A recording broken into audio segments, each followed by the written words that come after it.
నమస్తే అన్న, మీ పేరు? నా పేరు సురేందర్.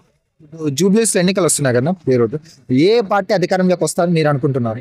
ఖచ్చితంగా నవీన్ యాదవ్ గారు 100% గెలవబోతున్నారు. కాంగ్రెస్ పార్టీ మద్దతుతో ఆయన గెలవబోతున్నారు. ఎందుకంటే మేము ఇక్కడ 2015 నుంచి ఇదే ప్రాంతంలో, మాది కోరుట్ల నియోజకవర్గం అయినప్పటికీ మేము 2015 నుంచి ఇదే ప్రాంతంలో మేము చదువుకున్నప్పుడు కానీ మొదట జాబులు చేసినప్పుడు కానీ ఉన్నాము. నవీన్ యాదవ్ గారు గల్లీలో ఈ ప్రాంతంలో ఎంతమందికి సేవ చేసిరో, ఎంతమందికి ఎన్ని పనులు చేసిరో మా అందరికీ తెలుసు. ఒక విద్యార్థులమైనప్పటికీ, మేము వేరే ప్రాంతం నుంచి వచ్చిన వ్యక్తులమైనప్పటికీ నవీన్ యాదవ్ అన్న కాంగ్రెస్ పార్టీ మద్దతుతో భారీ మెజారిటీతో దాదాపుగా 50,000కు పైగా మెజారిటీతో గెలవబోతున్నారు. వేరే పార్టీ వాళ్ళు, ప్రతిపక్ష పార్టీ వాళ్ళు ఎన్ని రకాలుగా నవీన్ అన్న లాగాలని చూస్తున్నారో, ఆయన గెలవకుండా ప్రయత్నం చేస్తున్నారో అవన్నీ వాళ్ళ పప్పులేం ఉడకవు, వాళ్ళ ఆటలేం సాగవు. ఖచ్చితంగా నవీన్ యాదవ్ అన్న భారీ మెజారిటీతో గెలవబోతున్నాడు.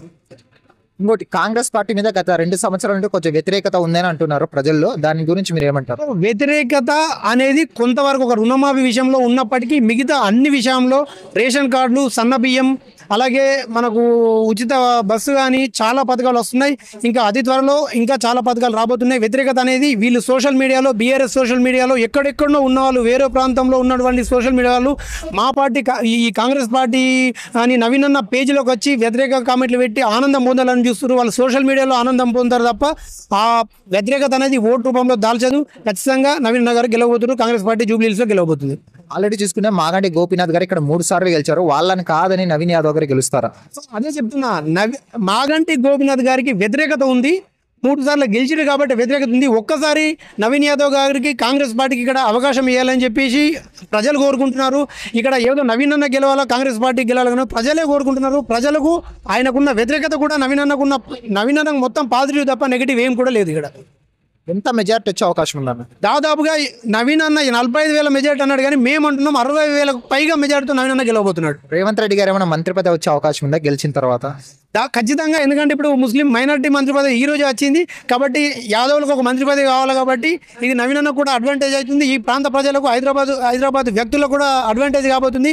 నవీన్ అన్నకు మొదటిసారి కాకుండా ఖచ్చితంగా మంత్రి పదవి రాబోతుంది. Thank you. జూబ్లీస్ లో బై ఎలక్షన్స్ వస్తున్నాయి కదా, ఏ పార్టీ అధికారంలోకి వస్తుంది అనుకుంటున్నారు? బీఆర్ఎస్ వస్తుంది. బీఆర్ఎస్ ఎందుకు వస్తుంది? బీఆర్ఎస్ కి ఓటు ఎందుకు వేయాలన్న ప్రజలు? బీఆర్ఎస్ ఎందుకు వస్తుంది, ఎందుకు వేయాలంటే అలా పనుల అభివృద్ధి అట్లా చేస్తున్నారు కాబట్టి చేసిర్రు. ఒక రాష్ట్రాన్ని తెచ్చిన మనిషి ఆయన కేసీఆర్ గారు, విన్నారా? ఇంకా దానికన్నా మించింది ఇంకేం కావాలి సార్? కానీ ఇక్కడ ఎమ్మెల్యేగా చూస్తారు మెయిన్ గా. ఇప్పుడు మాగంటి గోపీనాథ్ గారు ఉన్నారు పెద్ద దిక్కుగా, ఇప్పుడు ఆయన లేరు. పార్టీకి అదొక మైనస్ అనుకోవచ్చు కదా జూబ్లీహిల్స్ కాన్స్టిట్యూన్సీ ప్రజలకి. ఏం కాదు, ఆయన లేని లోటు మేము తీర్చిస్తాం. ఆయన లేని లోటు మాకు మా సునీతమ్మ మేడం గారు ఉన్నారు కదా, ఆమెను మళ్ళీ కూర్చుండబెడతాం గద్దె మీద. ఇప్పుడు అధికారంలో కాంగ్రెస్ ఉంది, కాంగ్రెస్ ఓటు వేస్తే మాకు డెవలప్మెంట్ జరుగుతుంది, నిధులు వస్తాయి అనుకోవచ్చు కదా ప్రజలు. ఏం రావు, అది కళలో కూడా అనుకోవచ్చు. ఇక ఇక్కడ మైనారిటీ ఓట్లు చాలా కీలకము. ఆ మైనారిటీలు కాంగ్రెస్ వైపు ఉన్నారు. అసదుద్దీన్ ఓవైసీ కూడా కానీ కాంగ్రెస్ కే సపోర్ట్ చేస్తున్నారు అంటున్నారు. దానికి ఏంటన్నారు, దానికి ఏం చెప్తారు మీరు? అది ఓటు వేసేటప్పుడు తెలుస్తుంది అమ్మా, అది ఎవరికి వేస్తారు ఏం కథ వాళ్ళకు కూడా తెలుసు. మైనారిటీ వాళ్ళకు కూడా ఎవరేం పని చేసారు, ఎవరేం కథ వాళ్ళకు అవగాహన ఉంది. వాళ్ళకు పార్టీ ఏ పార్టీ పని చేసింది, ఒక 10 సంవత్సరాలు మాకు కేసీఆర్ గారు ఎట్లా చేసారు ఏం కదా. ఒకసారి మేము మా దిక్కు అయితే హైదరాబాద్, సికింద్రాబాద్ అయితే ఆయన మేము పోనీయలేదు, ఒక్క సీట్ కూడా రానియలేదు వేరే వాళ్ళకు. అంతగా మేము గెలుచుకున్నాం. మాగంటి సునీత గారు, మాగంటి గోపీనాథ్ గారు ఉన్నప్పుడు బయటికి రాలేదు ప్రజల్లో, రాజకీయాలు ఆమెకు తెలియదు, ఎప్పుడు ప్రజల్లో తిరగలేదు కదా. ఆమెకి ఓటేసి గెలిపిస్తే డెవలప్మెంట్ జరుగుతుందా? నమ్మకం ఉందా ప్రజలకు ఆమె మీద? నమ్మకం ఉన్నది, మేముందాం ఆమె వెనకాల. ఇది కాదు ఇట్లా కాదు అనేసి ఇవాళ ప్రతి వాడు నేర్చుకునేసి పోతాడు లోపలికి రాజకీయం కదా. ఆమెకు కూడా మేము తోడుంటాం ఎప్పటికీ. ఆమె ఉన్న మేమున్న రోజులు ఆమె మేము తోడుకుంటాం. ఎంత మెజారిటీ వచ్చే అవకాశం ఉందన్న? మాకు దగ్గర లేనా 1,00,000 పైన వస్తుంది. ఓకే, థ్యాంక్ యూ అన్న. జూబ్లీహిల్స్ లో బై ఎలక్షన్స్ వస్తున్నాయి కదా, ఏ పార్టీ వస్తుంది అనుకుంటున్నారు అన్న? మేమైతే బీఆర్ఎస్ పార్టీ వస్తుంది అనుకుంటున్నాం. బీఆర్ఎస్ పార్టీ ఎందుకు వస్తుంది? బీఆర్ఎస్ పార్టీకే ప్రజలు ఎందుకు ఓటు వేయాలన్న? బీఆర్ఎస్ పార్టీ ఎందుకు వస్తుందంటే ఇంతకుముందు బీఆర్ఎస్ పార్టీలో ఇక్కడ గెలిపించుకున్న స్థానికులు మాగంటి గోపీనాథ్ గారిని చూసారు కాబట్టి ఇలా సానుభూతి ఉంటుంది. ఇంకోటి ఈరోజు ఇక్కడ జరిగే ఎలక్షన్ మాగంటి గోపీనాథ్, నవీన్ యాదవ్ కాదు, ఇక్కడ జరిగే ఎలక్షన్ వచ్చేసి కేసీఆర్ రేవంత్ రెడ్డి కాబట్టి అలా 100% అందరు ఒకటే అనుకుంటున్నారు కేసీఆర్ని గెలిపియాలి కాబట్టి మాగంటి సునీత గారు గెలుస్తారని మేము అనుకుంటున్నాం. మాగంటి సునీత గారు ప్రజల్లోకి ఎప్పుడు బయటికి రాలేదు. మాగంటి గోపీనాథ్ గారు ఉన్నప్పుడు రాజకీయాలు అంటే ఆమెకేమో తెలియదు. ఒకవేళ ఆమెను గెలిపించినా మాకు అభివృద్ధి జరుగుతుందా, డెవలప్ చేస్తారా అని ఒక అపోహ అయితే ప్రజల్లో ఉంది. దానికి ఏం చెప్తారన్న? ఒకటండి, రాజకీయంగా కానీ మనం ఒకటి ఎక్స్పీరియన్స్ కావాలి అంటే బయటికి వెళ్తే అవుతుంది. ఇన్ని రోజులు వెనుక నుంచి నడిపించిన ఆమెనే సునీత గారు, అది అందరికి తెలియదు. ఈరోజు మేము ఒకటే చెప్తున్నాము, ఇంట్లో సంసారం ఒక చూపించిన వాళ్ళు బయటికి వెళ్ళిరనుకో వాళ్ళు కూడా చేస్తారు, కానీ అర్థం చేసుకోవాలి కదా, వాళ్ళు చేయలేదు వాళ్ళకి తెలియదు. ఇంట్లో ఉంటే చేయలేదని చెప్పడం కదా. ఇంట్లో నుంచి ఎన్ని సలహాలు సూచన ఇచ్చిండ్రో గోపీనాథ్ గారికి చెప్పి పంపించిరేమో అవి కూడా ఆలోచించాలి కదా. ఆ గోపీనాథ్ గారు ఉన్నారు కాబట్టి నేను ఎందుకు వెళ్ళాలని ఆమె లేదు. ఈరోజు గోపీనాథ్ లేరు కాబట్టి ఆమె వెళ్ళి పనిచేస్తానికి మేము కూడా నమ్ముతున్నాం.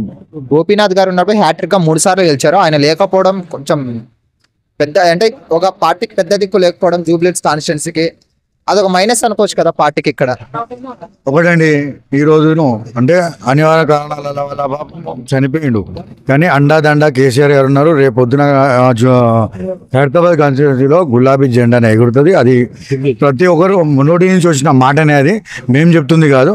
మేము చూస్తున్నాము రోడ్ల మీద హోటల్ దగ్గర మాట్లాడుతుంటే ప్రతి ఒక్కరు ఈరోజు ఒక తప్పు జరిగింది ఊరోళ్ళు అర్థం చేసుకుంటారు. ఊరోళ్ళు కూడా వచ్చి ఇక్కడ ప్రచారం చేస్తున్నారు, రైతులు కూడా వచ్చి ఇక్కడ nomination వేసిరంట.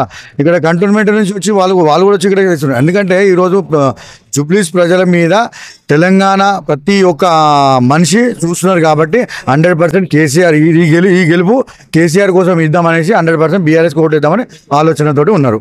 SC ST BC minority ఓట్లు చాలా కీలకం ఇక్కడ. వాళ్ళు ఎవరి వైపు ఉన్నారు? కాంగ్రెస్ వాళ్ళు మా వైపే ఉన్నారని వాళ్ళు చెప్పుకుంటున్నారు. మైనారిటీలు ముఖ్యంగా చాలా కీలకం ఇక్కడ. మైనారిటీలు కూడా మా వైపు ఉన్నారని వాళ్ళు చెప్తున్నారు. దానికి ఏమంటారన్న? ఒకటే చెప్తున్నానండి, మైనారిటీలను ఒట్టినే బల్లాం చేస్తున్నారు. మైనారిటీలకు తెలుసు కేసీఆర్ ఉన్నప్పుడు ఏం జరిగింది అనేది. కళ్యాణ లక్ష్మి షాదీ ముబారక్ ఇచ్చిండు.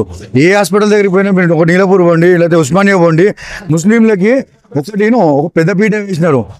ఈరోజు మీకు తెలియని విషయం ఏంటంటే ముస్లింలు పాపం చిన్న చితికా కూలి పని చేసుకునే వాళ్ళు, ఆటో డ్రైవర్లు, వాళ్ళకి ఎవరు పట్టించుకోరు. అది ఓన్లీ కేసీఆర్ వల్లనే అయింది. కేసీఆర్ ఆల్రెడీ డబుల్ బెడ్రూమ్ ఒకసారి మీరు పోండి కొల్లూరు పోండి, ఆడ 75% ముస్లింలు ఉంటారు. ఎందుకంటే వాళ్ళ దాంట్లో గరీబులు చాలా మంది ఉన్నారు కాబట్టి. మనకు బీసీలు మైనార్టీలు వాళ్ళకు కూడా ఇచ్చినారు. ఏంటంటే ప్రతి ఒక్కరు ముస్లిం సోదరుడు కేసీఆర్ని చూసి ఓటేస్తారు తప్ప ఈ మైనార్టీయా బీజేపీయా అవన్నీ చూడరు. ఓన్లీ కేసీఆర్ని చూస్తారు కాబట్టి కేసీఆర్కి ఓటేస్తారు. ఎంత మెజారిటీ వచ్చే అవకాశం ఉంటుంది? పక్కా మేము చెప్తున్నామండి, మెజారిటీ అయితే 100% ఒక 50,000 చిలుకు వస్తుందని మేము అనుకుంటున్నామండి. థ్యాంక్స్ అన్న. జై తెలంగాణ.